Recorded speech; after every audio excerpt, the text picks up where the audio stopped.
Utah music teachers. The title of my presentation is A Step-by-Step Approach to Teaching Cross Rhythms.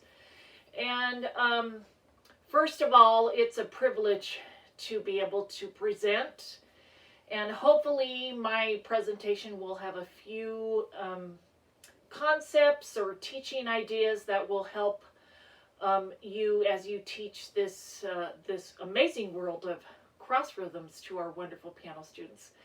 I always love being around music teachers and piano teachers, and I've been so impressed all of these years with the level of teaching in Utah. So thank you. My first experience in learning cross rhythms was when I was about 12, and I was studying with Professor Rowan Taylor, who was a music professor at Pierce College, and he assigned me to learn the piece Serenade by Franz Schubert. And I had never done cross rhythms, and so his approach with me was what I call the listening approach. He played the 3 against 2 over and over for me, and then his suggestion for me to learn it was to play the right hand, play the left hand, get that rhythm rock solid, and then work on fitting the 3 against 2. And he did play it for me a lot, and so eventually I got it. I think it took a couple of weeks, and I had a lot of tears, and most of my teachers use that approach, and it's a wonderful approach because you completely use the ear. And so that happened for 3 against 2. It happened when I came across 2 against 3. As I got to 4 against 3, 3 against 4, those were a little more difficult, but same thing. My teachers would say, do each hand and then do the beat of the cross rhythm, do each hand and then do the beat of the cross rhythm, and do that over and over, and you can just do it until it just starts to fit together. And I would do that, and sometimes you would do hundreds of repetitions of a beat or 2 beats, how many ever it was, and listen to it a lot, and that worked. And so for all of those cross rhythms in learning, that is the approach that I used, and I think it's wonderful. And so as I began teaching and would come across or assign students pieces that had various cross rhythms, I would use the same approach and would have them listen and do the hands alone, and isolate the beat of the cross rhythm or the 2 beats, and then they would do that and then play the entire measure. And again, a lot of hands alone and listening and fitting it. And at some point, it would get, the cross rhythm would fit, and it would work.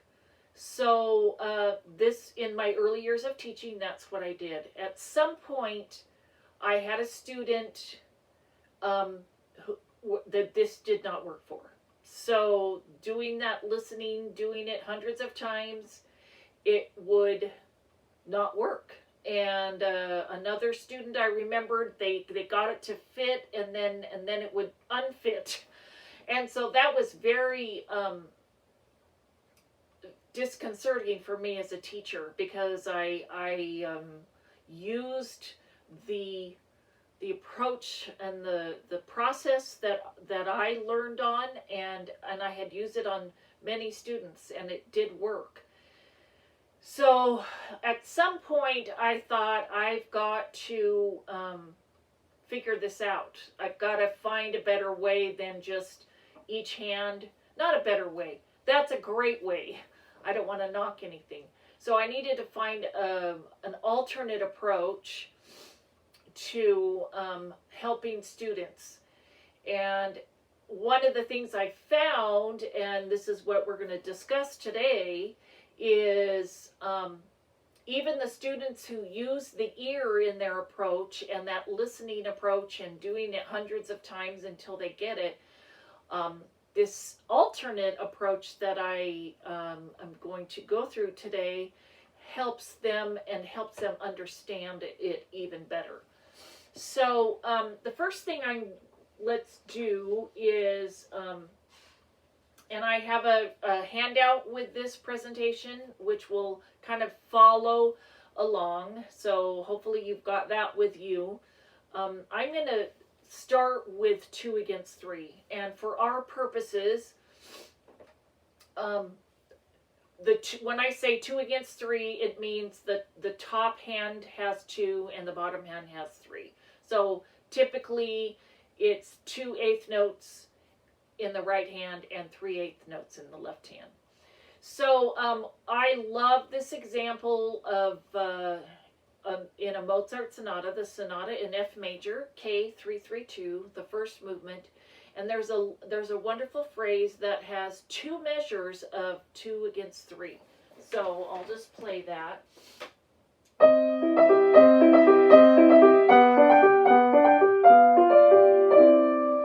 And it goes like that. So one of the first things to do with a student when we are teaching cross rhythms, especially for the first time, is to talk about how 2 and 3 in the same beat, they don't fit, of course. And I talk about the math. And so the easiest thing is to say the least common multiple of 2 and 3 is 6. And so I have a little chart, and this is on the handout. You can follow it. And it's the mathematical part of 2 against 3 or 3 against 2. And you can see if you have 2 in the right hand and 3 in the left hand. So we're going to be counting to 6. And it would sound like this. The right hand would have 2 notes. And so each note would equal 3. 1, 2, 3, 4, 5, 6. And the left hand would have 3 notes, and so each of them would have 2 beats. 1, 2, 3, 4, 5, 6. And I show students this, and then we put them together. 1, 2, 3, 4, 5, 6. 1, 2, 3, 4, 5, 6. And you can flip it also and have 3 against 2, which I will get to later. I will also show them what the rhythm comes out sounding like. 1, 2, 3, 4, 5, 6. 1, 2, 3, 4, 5, 6. 1, 2, 3, 4, 5, 6. And that's just to help them understand where the 6 comes out of 2 and 3. Then I also show them 1, 2, and 3. 1, 2, and 3.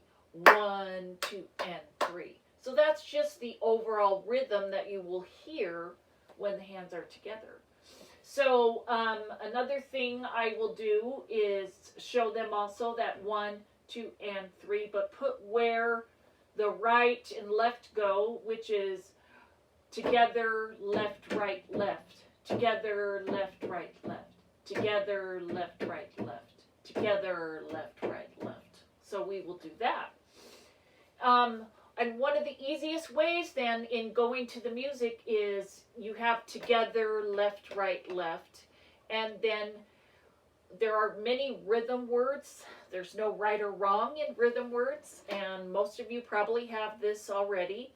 But my favorite in the 2 against 3 is strawberry time, strawberry time, strawberry time. I have a whole list of rhythm words. So we have strawberry time, strawberry time. Another one is not difficult, not difficult.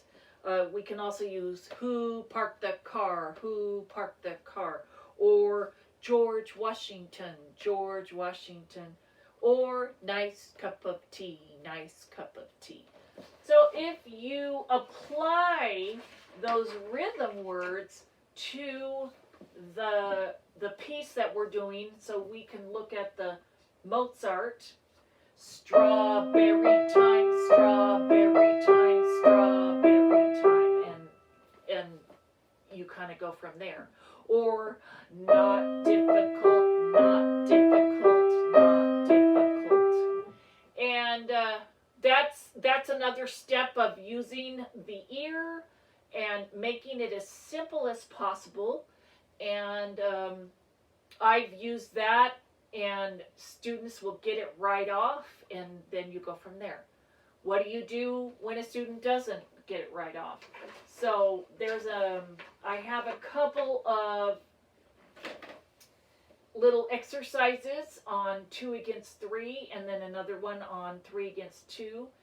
So you can take the strawberry time, strawberry time, strawberry time, strawberry time. Not difficult, not difficult. So you can do that, and then I have a little exercise which is just in the 5 finger in the right hand, and just the 1 and 5 chords in your left hand. And so the right hand is 1 and 2 and 3 and 4 and 1, and the left hand is 1, 2. So we have that triplet. Then when you put them together, so I would have the students clap together, left, right, left, together, left, right, left, and they can play again just single notes, together, left, right, left, together, left, right, left. So we do that, and then just try this little exercise.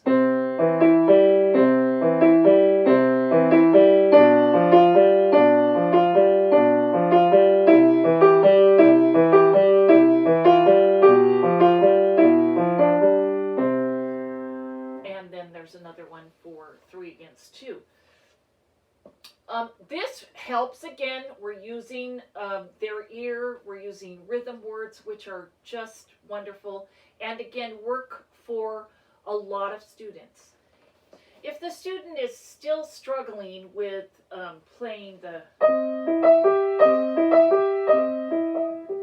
with strawberry time, or not difficult, not difficult.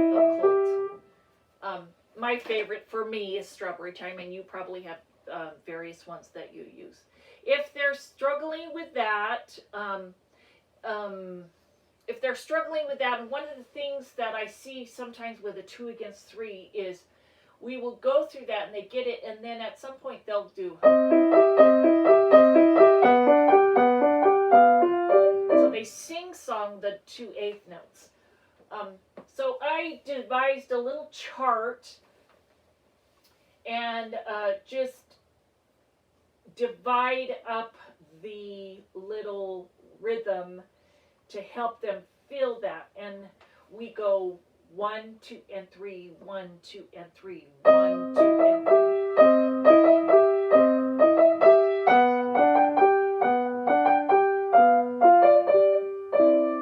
And we do that over and over. And then I have them tie the quarter note to the 8th note, and they see that and play that, and it, because they've already done.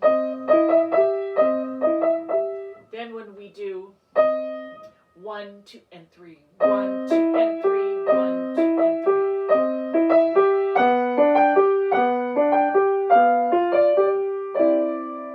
And then I also show them in notation, and this is a wonderful, actually, rhythm notation exercise, because they start understanding the relationships between the notes. I show them what it looks like in a dotted quarter note in the right hand, and then regular quarter notes in the left hand.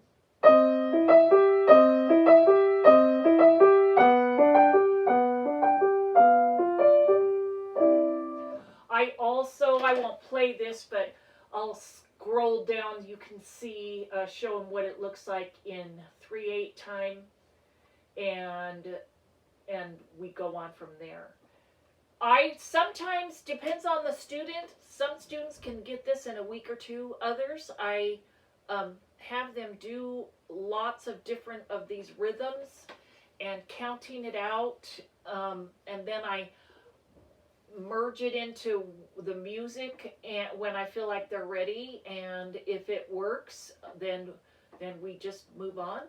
If it does not, then I keep working on this little exercise, and I would say 99 out of 100 times I am successful with using this approach, notating that cross rhythm just so they can see how the relationships work and take their time learning it. I've also used it with students who already know all their cross rhythms, but if it's not tight enough or maybe they have questions about it, I will take them through this little exercise, and it tightens it up and it sounds better. So it's a wonderful way to do that. So that's just an example of using Mozart. Then when we have it flipped and we have a 3 against 2. Now you may say, well, can't you use the same strawberry time? And you can. My next example will be a little clip from a short little example from the Prelude in E minor, Opus 28, number 4 by Frédéric Chopin. And this is measure 18, and we've all heard this. And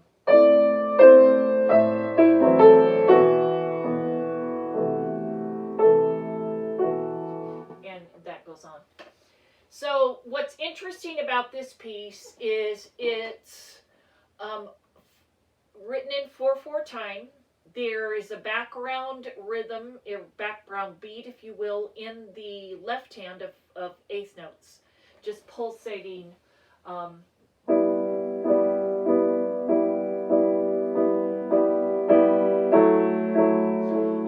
So you have 1 and 2 and 3 and 4 and so that's wonderful.